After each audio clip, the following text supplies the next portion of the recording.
สวัสดีจ้าแวะมาทักทายเพื่อนๆเนาะบ่ได้เอาหนาออกกองโดนแล้วคลิปยาวก็มี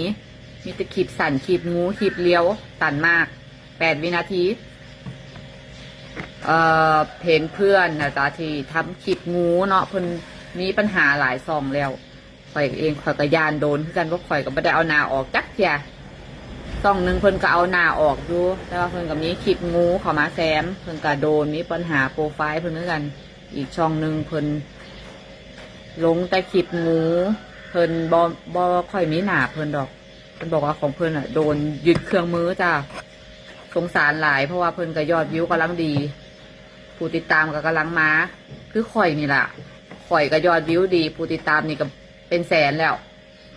แต่ว่าก็เสี่ยงจากคลิปงูนี่เสี่ยง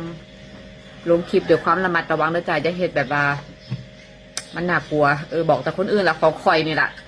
ตัวดีเลยแบบว่าเป็นตายานอยู่กับย้อมรับว่าเป็นตายานยอดวิวมันดีเนาะเขาก็ต้องย้อมรับความเสี่ยงของเขาคลิปงูนะจ๊ะลงคลิปด้วยความระมัดระวังเขาอ่ะถ้าเขาไปอยากโดนมีปัญหาอย่างเขาก็ไล่สดจ้ะไล่สดเลยไล่สดบ่อยๆเอาหนาออกก่อนที่ซองเขาจะเกิดอีหยังขึ้นเนาะข่อยก็บอกแต่คนอื่นละข่อยก็ไม่เคย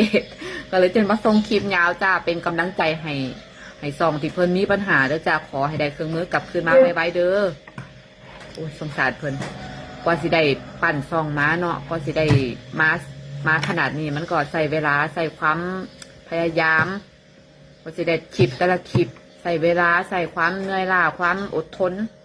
แล้วมาโดนยึดเครื่องมือเนาะเป็นกำลังใจให้เด้อทุกคนเด้อคลิปงูจ้าระมัดระวังเด้อจ้าเป็นกำลังใจให้จ้า